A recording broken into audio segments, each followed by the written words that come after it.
Hi everyone, welcome to this video on the topic of subject international trade. The topic is imperfect competition, trade based on product differentiation and intra-industry trade. सबसे पहले discuss करते हैं what is imperfect competition. Imperfect competition एक एक करके सारे terms को discuss करेंगे और फिर इस पूरे टॉपिक के बेसिस पर जो ट्रेड हो रही है उस ट्रेड को डिस्कस करेंगे। तो what is imperfect competition? Imperfect competition involves markets where products are differentiated and where products are differentiated. This is the main point. तो जैसा कि परफेक्ट कंपटीशन में हम लोगों ने देखा है कि प्रोडक्ट आइडेंटिकल होता है और इम्परफेक्ट कंपटीशन में प्रोडक्ट डिफरेंशिएटेड होता है। और परफेक्ट कंपटीशन में मैनी फर्म्स ऑपरेट करती हैं और इम्परफेक्ट कंपटीशन में ऐसा हो सकता है कि बहुत ज्यादा फर्म ना हो उस प्रोडक्ट को प्रोड्यूस करने के लिए।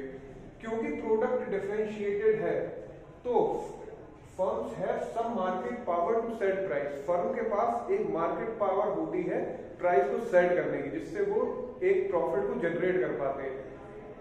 अनलाइक परफेक्ट कंपटीशन में फर्म के पास वो पावर नहीं होती है कि वो अपना प्राइस सेट कर पाए, क्योंकि प्रोडक्ट आइडेंटिकल है और मैनी फर्म्स ऑपरेट करती हैं।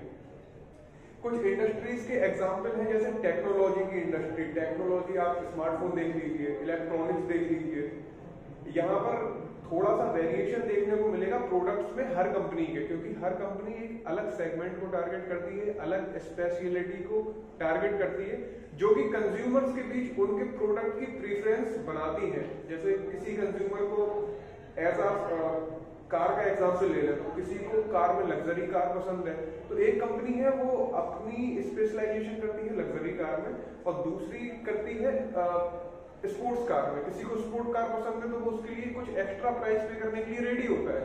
तो ये होता है कंज्यूमर प्रेफरेंस के बेस पर जो कंपनियां स्पेशलाइज करती है। अब देखने को मिलेगा टेक्नोलॉजी में काफी कुछ ऐसा होता है। ऑटोमोबाइल इंडस्ट्री, जैसे कि कार हो गया या व्हीकल्स हो गए, उनमें फैशन इंडस्ट्री में भी ये चीज देखने को मिलती है।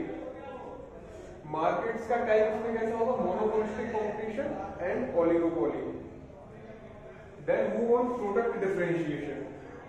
हमने ये समझ लिया कि इम्परफेक्ट कंपटीशन क्या होता है। क्योंकि इम्परफेक्ट कंपटीशन प्रोडक्ट डिफरेंशिएटेड होते हैं, तो what is product differentiation? It refers to the variation in product that make each firm offering unique in eye of consumer. Product differentiation का जैसा कि मीनिंग हम लोगों ने समझा, पर इसको अगर और बारीकी से समझा जाए तो कहा जाएगा variation in product. Variation in product का मतलब है कि एक जैसे जो प्रोडक्ट्स हैं उनमें थोड़ा थोड़ा वेरिएशन। जैसे स्मार्टफोन का आप एग्जांपल लें, तो स्मार्टफोन में किसी फोन का कैमरा बहुत अच्छा है, कोई फोन गेमिंग फोन है, वो परफॉर्मेंस के बेसिस पे जाना जा रहा है, कोई कंपनी अपनी मार्केट करती है कि इस फोन की सिक्योरिटी बहुत अच्छी है। तो ये हो जाता है प्रोडक्ट डिफरेंशिएशन, कि उस प्रोडक्ट की पार्टिकुलर एक स्पेशलिटी या एक उसका एक यूनिक पॉइंट क्या है, जो हर फर्म अपने प्रोडक्ट का दिखाती है कि वो यूनिक दिखे इन आई ऑफ कंज्यूमर। कंज्यूमर की लिए वो चीज यूनिक कैसे हो रही है, वो चीज स्पेशल या ज्यादा यूटिलिटी कैसे ड्राइव कर रही है। तो हर फर्म प्रोडक्ट डिफरेंशिएशन कहा जाएगा जो प्रोडक्ट्स में एक वेरिएशन जो दिखाया जाता है उसको। जैसे कार्स फ्रॉम डिफरेंट मैन्युफैक्चरर्स। एक एग्जांपल के तौर पे देखें, टोयोटा है, BMW है, फरारी है। कार फ्रॉम डिफरेंट मैन्युफैक्चरर, तो ये डिफरेंट है इन टर्म ऑफ डिजाइन। जैसे किसी कार का डिजाइन अच्छा हो सकता है, आप BMW को ले लें, ये लुक पे अच्छी है, लग्जरी पे अच्छी है। और वही टोयोटा है, ये ड्यूरेबिलिटी और एफिशिएंसी पे है कि आपको एक एफिशिएंट कार चाहिए, एक ड्यूरेबल कार चाहिए, या इन द सेंस ही कह लो आपको मल्टीपर्पज कार चाहिए। तो टोयोटा ने अपने कार की उस प्रकार से मार्केटिंग कर रखी है। वहीं फरारी को देखें तो फरारी खुद को स्पोर्ट कार के तौर पर मार्केट करती है।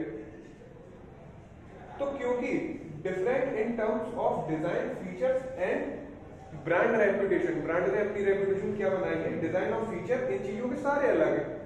Although they serve the same basic function, लेकिन सब कारों का बेसिक फंक्शन एक है कि वो ट्रांसपोर्टेशन का फैसिलिटी प्रोवाइड करती हैं। वैसे ही फोन का फंक्शन एक है कि वो कॉलिंग या और जो फोन के वर्क है वो बेसिक फंक्शन सब में एक से हैं, पर थोड़ा थोड़ा डिफरेंशिएशन होने की वजह से वो प्रोडक्ट डिफरेंशिएशन हो जाता है।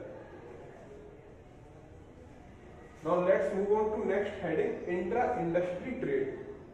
हमने ये समझ लिया कि परफेक्ट इम्परफेक्ट कंपटीशन और प्रोडक्ट डिफरेंशिएशन कैसे वर्क करते हैं। अब ये दोनों चीजें एक ट्रेड के पैटर्न को डिजाइन करती हैं या एक ट्रेड के पैटर्न को ड्राइव करती हैं, उसको कहते हैं इंट्रा इंडस्ट्री ट्रेड। इसकी डेफिनेशन समझें। Intra industry trade involve the exchange of similar goods that belong to same industry. Inter industry trade means, अगर बार्टर में देखें कि इंटर इंडस्ट्री ट्रेड क्या होता है, तो इंटर इंडस्ट्री ट्रेड होता है दो अलग इंडस्ट्री के बीच होने वाला ट्रेड।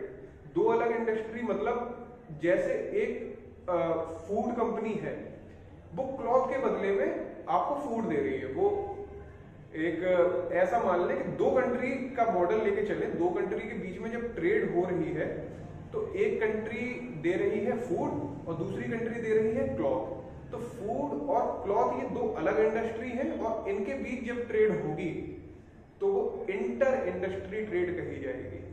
और इंटर इंडस्ट्री ट्रेड के बिल्कुल विपरीत होता है इंट्रा इंडस्ट्री ट्रेड। विपरीत कहें या इसका एक अलग मोड कहें, एक अलग वेरिएशन कहें कि इंटर इंडस्ट्री ट्रेड के अलावा होता है intra industry trade. Intra industry trade क्या होता है? सेम इंडस्ट्री के बीच होने वाला ट्रेड। जैसे दो कंट्री की फूड कंपनी और इस कंट्री की फूड कंपनी आपस में ट्रेड करने लगे, इस कंट्री की फूड क्लॉथ इंडस्ट्री और इस कंट्री की क्लॉथ इंडस्ट्री आपस में ट्रेड करने लगी, तो इसे कहेंगे इंट्रा इंडस्ट्री ट्रेड। क्योंकि ये क्यों हो रहा है? जब दोनों कंट्री के पास अपना अपना क्लॉथ है, अपना क्लॉथ है, तो वो एक दूसरे को एक्सचेंज क्यों कर रही है जबकि वो अपना कंज्यूम करें? पर यहीं पर एक बहुत ही इंपॉर्टेंट टॉपिक आता है, प्रोडक्ट डिफरेंशिएशन। क्योंकि दोनों कंपनीज के क्लॉथ में प्रोडक्ट थोड़े थोड़े डिफरेंशिएटेड है। इस क्लॉथ की एक अलग स्पेशलिटी है, इस क्लॉथ की एक अलग फीचर है। तो इन दोनों का जो डिफरेंशिएशन है ये इस ट्रेड को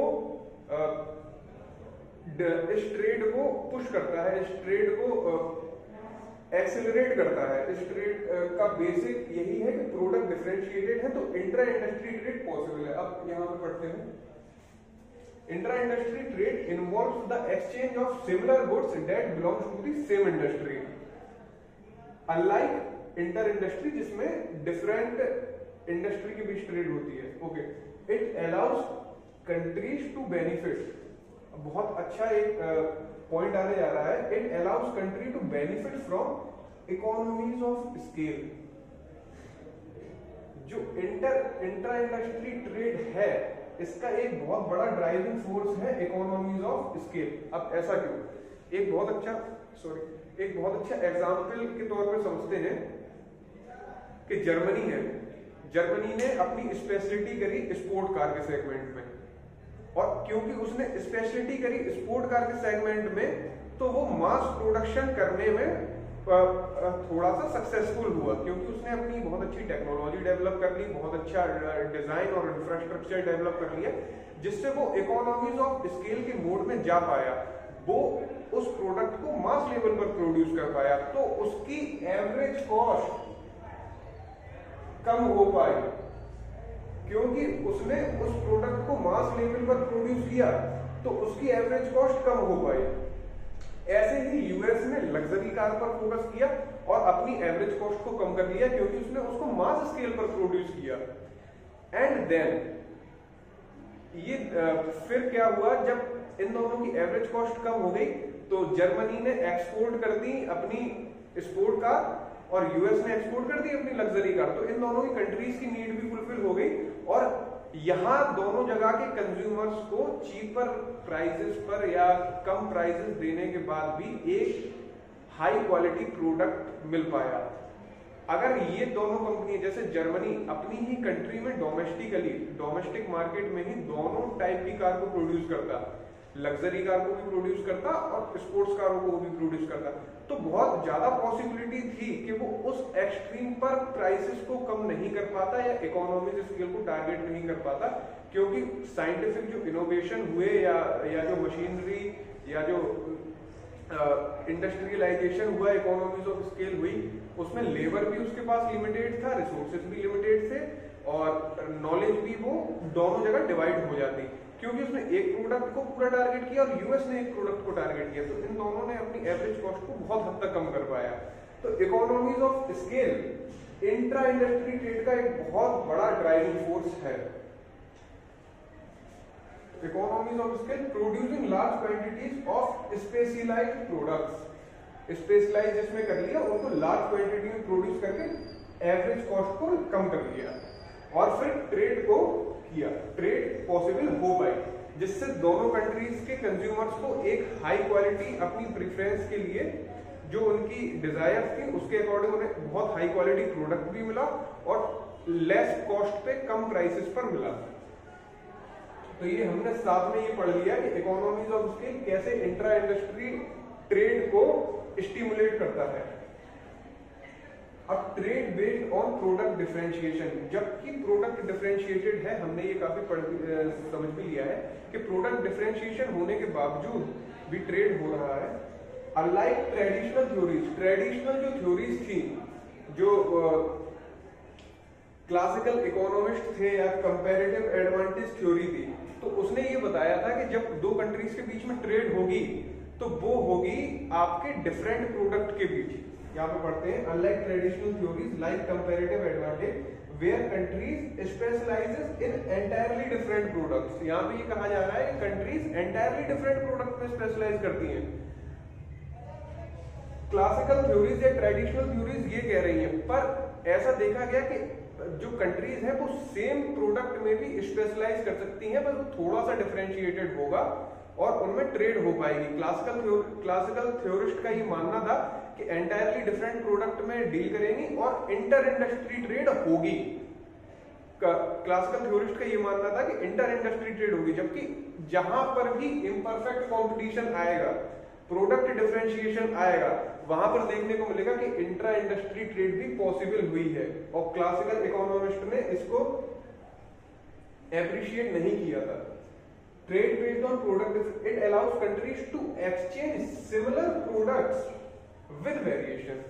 फोन में कितने सारे वेरिएशन हो गए, किसी का लुक अच्छा, किसी में सिक्योरिटी ज्यादा, इस प्रकार के काफी वेर, किसी का कैमरा अच्छा, तो कंज्यूमर प्रेफरेंस के हिसाब से अलग अलग कंट्रीज ने इसको स्पेशलाइज कर रखा है। जैसे साउथ कोरिया ने अपनी सैमसंग की एक बहुत अच्छी कंपनी बना रखी है, ऐसे ही यूएस ने अपनी एप्पल बना रखी है जो सिक्योरिटी को बहुत ज्यादा एडवर्टाइज करती है। चाइना को आप देख के चलो, चाइना के पास अपनी चाइना में शाओमी, ह्यूआई और ओप्पो जैसी काफी कंपनियां जो कैमरा या लुक्स के सेगमेंट को टारगेट करती हैं। और फिर ये देखा गया कि इन कंट्रीज के बीच में भी ट्रेड हो रहा है। हर कंट्री के पास अपनी अपनी फोन की एक कंपनी है, पर इनके बीच में भी ट्रेड हो रहा है। वो क्यों हो रहा है? क्योंकि प्रोडक्ट कहीं ना कहीं डिफरेंशिएटेड है। तो trade based on product differentiation, similar products with variation where countries import and export similar product within the same industry। similar products same industry के बीच कंट्री के import and export हो रहा है क्योंकि प्रोडक्ट डिफरेंशिएटेड है और इम्परफेक्ट कंपटीशन हमें देखने को मिल रहा है। होप आप लोगों ने इस टॉपिक को समझा होगा। Thank you very much. My name is Kshitij Chandel.